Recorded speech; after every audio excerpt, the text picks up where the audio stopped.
Hi everyone, hello, how are you doing? I hope everyone is doing good. So welcome to another video of respiration and circulation.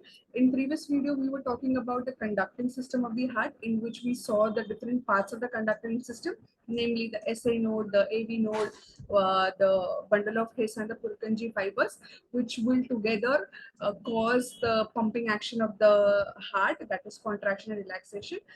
So in this video, we will be talking in detail about the pumping action of the heart. Okay, so as we have understood the SA node, AV node, and how the signal travels from SA to the bundle of His and finally to the Purkinje fibers. Okay, this brings about filling of the atrium, then of the ventricle, and vice versa in a cycle.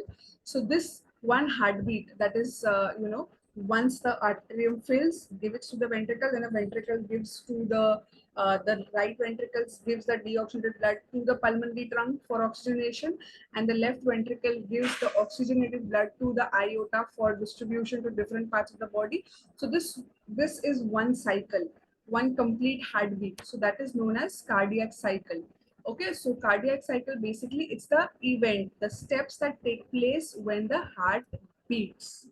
When the heart beats. So the sequence of events, what happens, what fills first, then the next chamber, and then to which of the blood vessel it follows. That is what is cardiac cycle. So the sequence of events that take place when the heart beats is known as cardiac cycle. Now there are two words in that, systole and diastole, and you have three phases in this whole cycle. We have understood contraction and relaxation. So when the blood, when the heart is contracting, in other words, what it is doing, it is contracting means it is giving blood, it is pumping blood to something else, either to the blood vessel, or if we are talking about the atrium giving blood to the ventricle. So it is pumping, right? It is contracting. And what is the effect of the contraction? The blood is pumped from the right ventricle to the right atrium to the right ventricle. This word is known as systole. Pumping action is known as systole, as you can see over here. Okay, and the relaxation, the filling.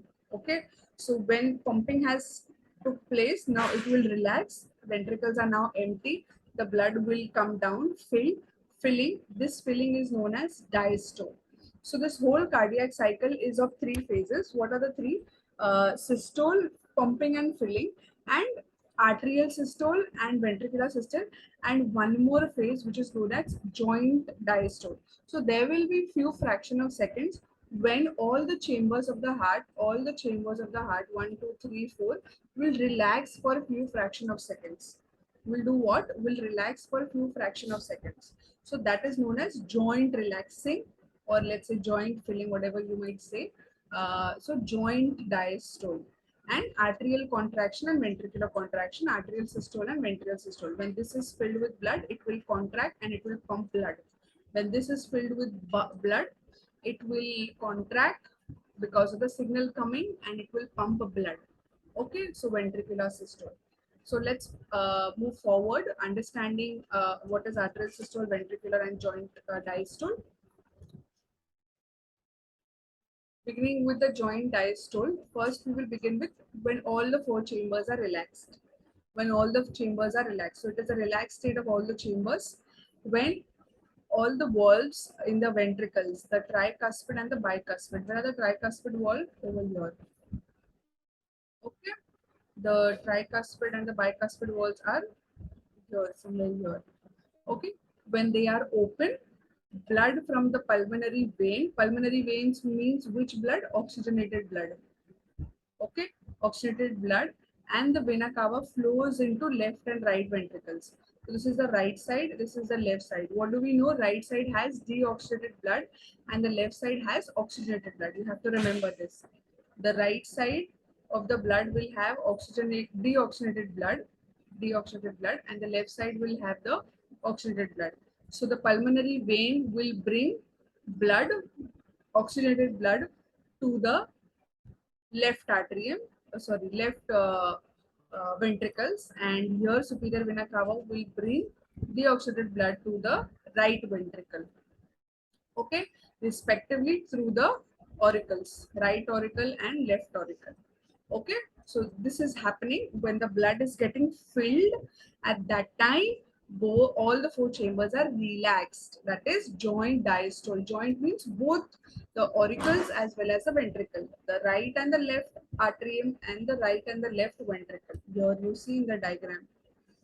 Okay, this right and the left auricle and ventricle. Then they are relaxed. Fine. So let's say this is the first stage, joint diastole. Okay. When the blood is, as you see the arrow also, when the blood from the atrium is getting filled into the ventricle, when the walls are open, which walls? The tri and the bicuspid wall. And at this stage, semilunar walls are open. Semilunar walls are here in the pulmonary, left pulmonary trunk, which will take the deoxygenated blood to the lungs for oxygenation, and the aorta wala lungs over here, which will take the oxygenated blood to the different parts of the body. So during the joint diastole, these valves, these gates are closed. Then what happens? Once the blood is filled, now what will happen? The auricles will contract. Okay, the auricles will contract. Now SA node will start the action potential. It will start the signal, generates action potential. What happens when both the auricles are filled? Wall pressure is there. Now both will contract. Both will do what? Both will contract. Okay, this will now contract, and what will be the result of contraction? The blood will be pumped to the ventricles, because the AV valves will now become open and blood will flow into the respective ventricles. So now this opens and the blood flows over here into the ventricles. Okay, so the arterial contraction is approximately for only 0.1 second. Okay, that is when it is having blood and it is pumping blood into the ventricles. So this is 0.1 second pumping action, and once it pumps blood, it relaxes. After it has done work, it will relax, and the relaxation, the diastole of the atrium is for about 0.7 seconds. Okay, then what happens? Auricles ka kaam khatam ho gaya. Now ventricles will work. So now the blood is into the ventricles and the ventricles will now contract. Okay, and this will begin to contract due to the signal which has been traveled from the SA to the AV, and now the AV will further rapidly send signals to the bundle of His and Purkinje fibers. Okay, now blood pressure in the ventricle rises, then auricle, and now what will happen? The walls which were open will during the filling process, now they will close. Okay, the tricuspid and the bicuspid walls will close, which will prevent the backflow of the blood, because now the ventricles are contracting, so they have to give blood to the pulmonary vein and the aorta, right? To the pulmonary vein and the aorta. So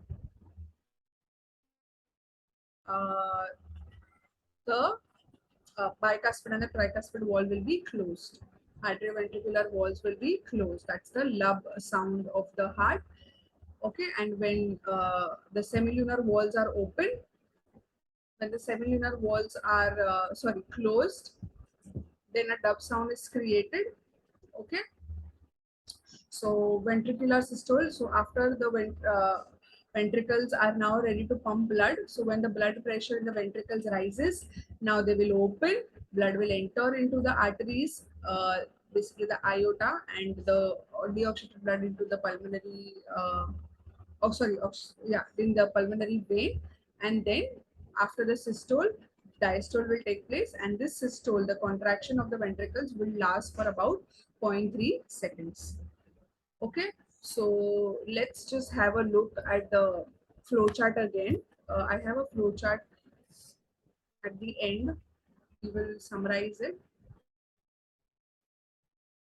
Just give me a second.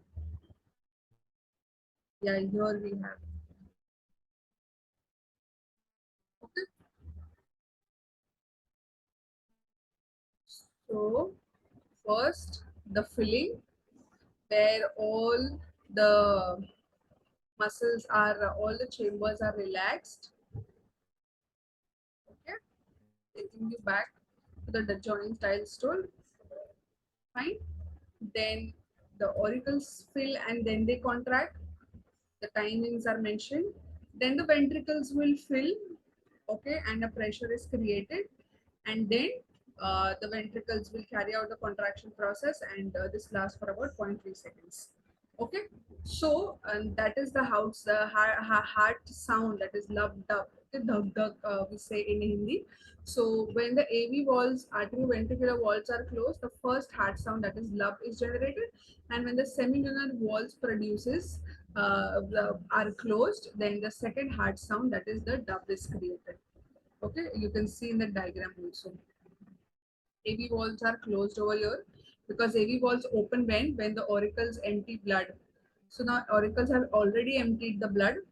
So these walls will be closed, that is the tricuspid and the bicuspid. And when they are giving blood to the respective blood vessel, a love sound is created. Now when this is closed and this is open, and the dub sound will be created. Okay, as you can see over here. So see, you can see auricles contract and ventricles contract. And that is how the whole heart sound and one heartbeat is generated. Okay. So this brings about to the final summary or final definition of cardiac output. So the total volume of the blood which is pumped from the heart into the systemic aorta in 1 minute. Okay, from the heart, when it is pumped into the systemic aorta, the oxygenated blood in 1 minute is known as cardiac output. Okay, it is known as cardiac output. And how is this cardiac? How do we know that how much volume of the blood is pumped from the left ventricle into the systemic aorta? How do we calculate that?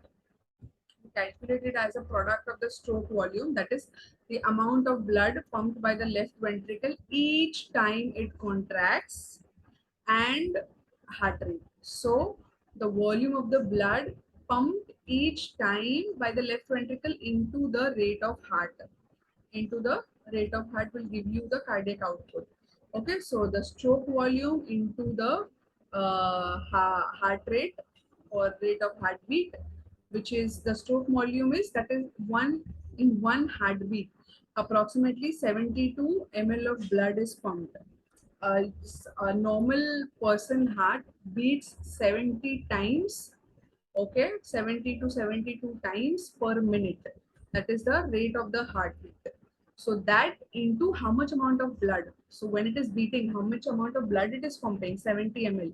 So per minute is 72 times or 75 times. We have taken it at the higher side, 75 times. So 75 into 70 ml. Yes, this will give you total cardiac output. Yes, how much liters per minute or ml per minute. Okay, so this is your total cardiac output. You can remember this. It can come as one line or MCQ or objective type question. So this is the whole summary of the cardiac cycle. So you can take your time, pause the video, and just go through this step by step. The numbering is given, number 1, number 2, and beautifully the summary is given along with the diagram. Along with the diagram, beginning with the contraction, first articular systole, then ventricular systole, and then joint diastole. When the blood is filling for joint diastole, when the auricles and ventricles both are relaxed for a certain amount of time. Okay, so go through this summary. If you find any difficulty, you can reach out to me. And that's all for this video. Okay, so you can just pause and go through this. Whatever we have discussed up till now, so this is the whole summary of it. In next video, we will be talking about the instrument that is required or that is used for measuring the heartbeat, that is electrocardiogram. Thank you. Take care. See you in the next video. Bye.